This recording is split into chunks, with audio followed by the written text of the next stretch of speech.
yang bersinar dalam kegelapan.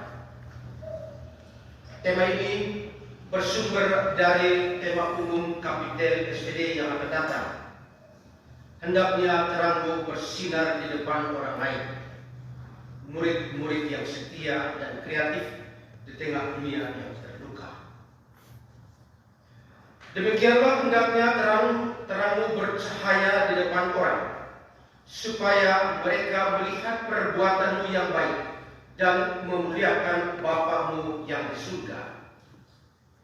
Inilah tema Kapitel General SPD 2024 yang sudah kita dalami dan sudah kita refleksikan di dalam komunitas kita masing-masing, dan akan kita seringkan kembali minggu depan di Noemeto sesuai dengan surat edaran yang dikeluarkan oleh Provinsial SPD Timur dan Dewannya. Hari ini saya mencoba merefleksikan tema ini dalam terang Triduum Pesta Santo Arnoldus Jansen, pendiri kita, yang terangnya tetap bersinar sampai detik ini dan menginspirasi kita untuk tetap menjadi murid yang setia dan kreatif di tengah dunia diri kita yang terluka. Hemat saya, tema kita hari ini mengingatkan kita sebagai anak-anak Arnoldus akan tugas dan panggilan kita untuk senantiasa menjadi murid yang sukses, menjadi terang, atau bahasa kapitelnya, murid-murid yang setia dan kreatif di tengah dunia yang terluka.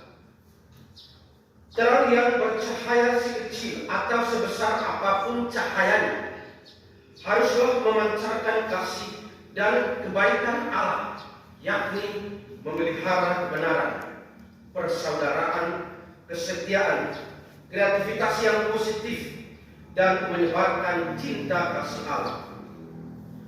Kerohanian kita yang menjadi landasan hidup, atau yang saya ibaratkan sebagai pemantik hidup kita, yang bisa menyalakan kembali lilin yang dipadamkan karena tiupan angin, baik yang disengaja ataupun yang tidak disengaja, akan menjadi lebih lengkap bila kita mampu mengaplikasikannya dalam keseharian hidup kita. Hidup terang kita perlu memiliki dampak bagi kegelapan hidup diri sendiri dan juga orang lain.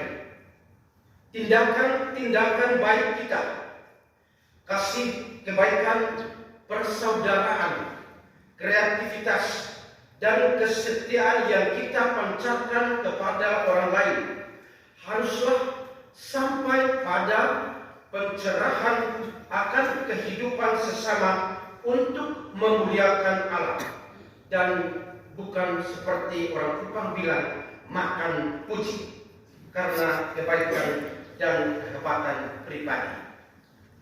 Bila ada murid yang melakukan kebaikan, memancarkan cahayanya untuk makan puji, di sanalah ia sedang menjadi angin taufan yang mematikan terang cahaya dirinya, karena ia tidak mau mengorbankan diri seperti Santo Arnoldus Jansen, sebatang lilin yang bernyala, mengorbankan dirinya menjadi terang bagi yang lain untuk memuliakan Allah.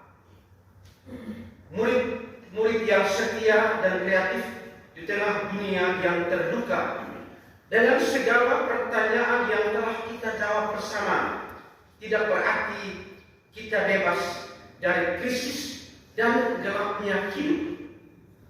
Kadang Allah mengizinkan murid-muridnya mengalami dan merasakan ajaibnya mujizat Allah dalam gelapnya luka-luka hidup yang mereka alami.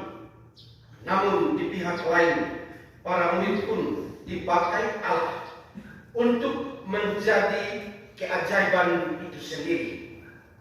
Para murid diizinkan Allah untuk mengalami krisis dan kegelapan Yesus yang sama, mereka mampu berempati kepada mereka yang mengalami krisis itu. Terang lilin itu bukan hanya sekedar perkataan saja, sebatas simpati, tetapi haruslah sampai pada berempati dan menjadi sukacita jawaban bagi mereka yang berada di dalam kegelapan. Tetapi kamu bangsa terpilih, imamat yang rajani, bangsa yang kudus, umat kepunyaan Allah sendiri, supaya kamu memberitakan perbuatan-perbuatan yang besar dari Dia yang telah memanggil kamu keluar dari kegelapan kepada terang yang ajaib. Bandingkan 1 Petrus bab 2 ayat 9. Karena itu apa yang kamu katakan dalam gelap akan kedengaran dalam terang, dan apa yang kamu bisikan ke telinga di dalam kamar akan diberitakan dari atas atap rumah. Bandingkan Injil Lukas bab 12 ayat 3. Inilah kesuksesan seorang murid yang tidak bergantung pada harta, tetapi pada bagaimana meringankan beban kegelapan sesama. Jangan menjadikan harta benda dunia dan uang sebagai tujuan hidupmu. Uang dan harta dunia dibutuhkan, tetapi bukan tujuan. Semuanya hanya alat, karena pada akhirnya hidup ini adalah mati. Jujur dalam perkataan dan perbuatan. Jangan kreatif menggunakan mulut dan lidahmu, lain di bibir, lain di hati, atau ajar lain buat lain.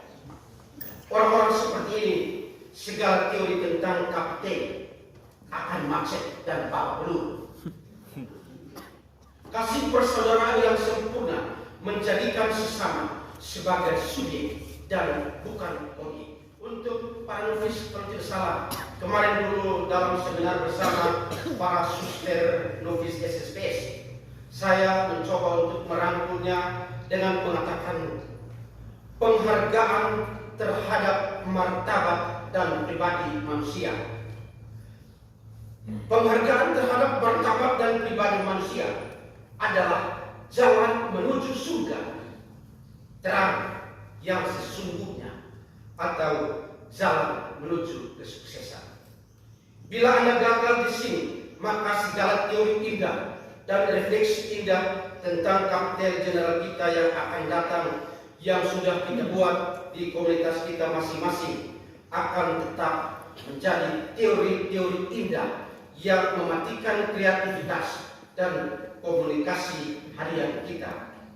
Di sana, di sinilah kita membutuhkan pertimbangan hati yang matang dan dewasa. Pertimbangan hati yang matang dan dewasa.